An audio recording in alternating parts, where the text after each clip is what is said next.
Catheterization should always be performed using an aseptic technique to reduce the risk of infection. Before starting the procedure, explain what you are going to do and make sure the patient has given informed consent.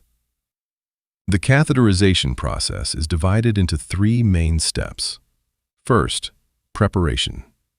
Start by washing your hands thoroughly and putting on sterile gloves.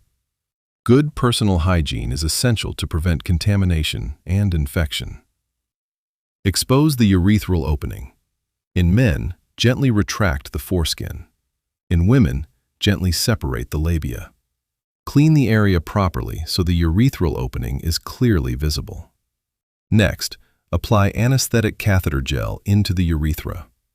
Use approximately 20 to 30 grams for men and 5 to 7 grams for women. Make sure the urethra is completely filled with gel. Wait at least 60 seconds for the gel to start working. The full anesthetic effect may take up to 5 minutes.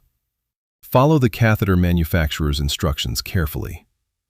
If you are using a hydrophilic coated catheter, activate it by wetting it according to the instructions before insertion.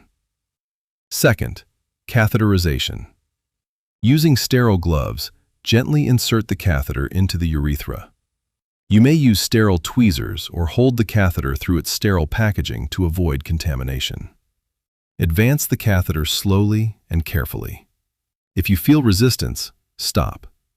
This resistance may be caused by the external sphincter muscle. Do not force the catheter, as this can cause injury or discomfort. Third, fixation. Continue inserting the catheter until it reaches the funnel junction, usually about 15 to 20 centimeters. When urine begins to flow, confirm correct placement before inflating the balloon. Inflate the balloon with the correct amount of sterile fluid as recommended by the manufacturer. The balloon secures the catheter inside the bladder. Observe the patient throughout this step. The procedure should not cause pain. Make sure the catheter is positioned correctly and is free to move. Finally, connect the catheter to a urinary drainage bag or valve system and ensure everything is functioning properly.